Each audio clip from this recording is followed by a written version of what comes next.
Okay, we'll continue. Now, once I've scored my 2-inch and my 3/4 inch, which will be on my ends of my little tube, so it'll fold up and back, I want to put something that'll make this like a little gusset so that it will be easier to close, like a paper sack has a little gusset.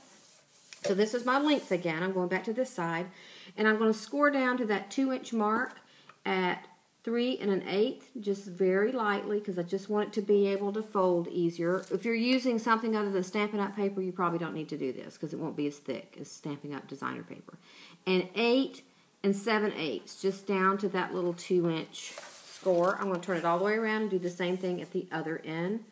3 1/8 and 8 7/8. That's just splitting that little side part in half, just so that it'll be a little bit easier to make the gusset when I'm closing the end of the bag.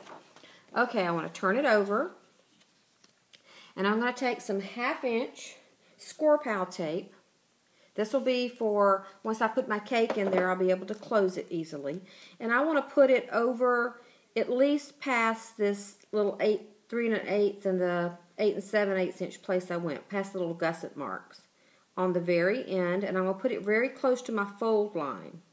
And the reason I'm going to do that is because I'm going to take some decorative scissors and I'm going to trim off this edge.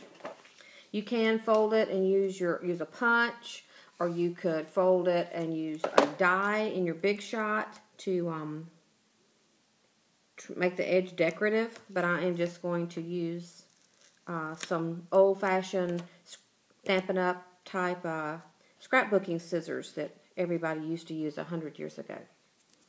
Okay, so that's ready to close my ends. I'm going to take my scissors and just do, it's just a big scallop. And the way these old-fashioned scissors used to be is that you had to get your scallops, you had to cut your paper a certain way. So I'm going to cut it right at the very edge. Just notice I put the paper right up in front of the camera. I will try to hold it down so you can see that I'm just going to cut this edge off. Unlike the way the punches work now, which are so easy. You really had to concentrate to use these scissors. Stampin' Up! Has so many great tools now for doing decorative edges. We have framelits, we have edgelets,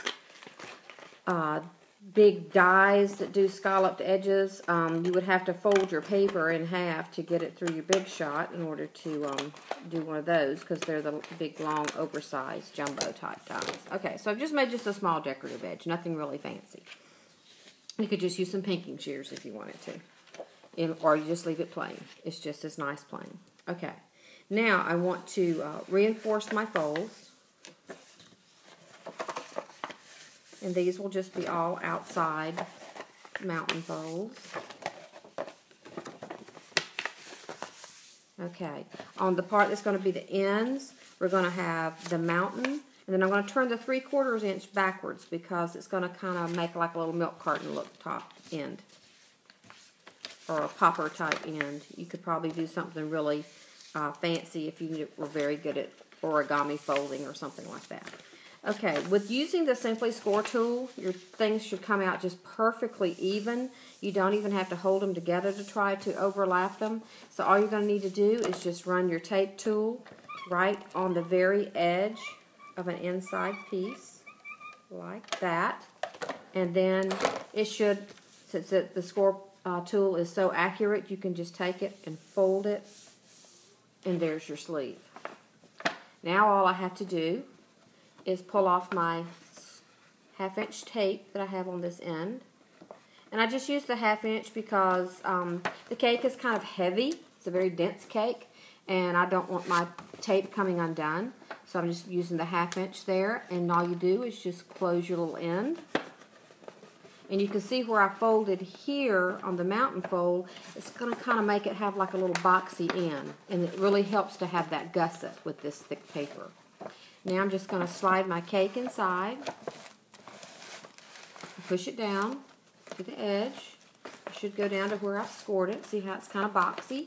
And this is held together with my tape. You can't close this with snail or glue dots or you really need either score pal tape or sticky strip, or a hot glue gun would work. For those that, if you're giving some of these to someone, like I'm going to give some to my sister for her to put her cakes in, I'll probably just tell her to use her glue gun to close them. She's not really a crafter. And then you just peel off this little piece, and you're ready to close this end.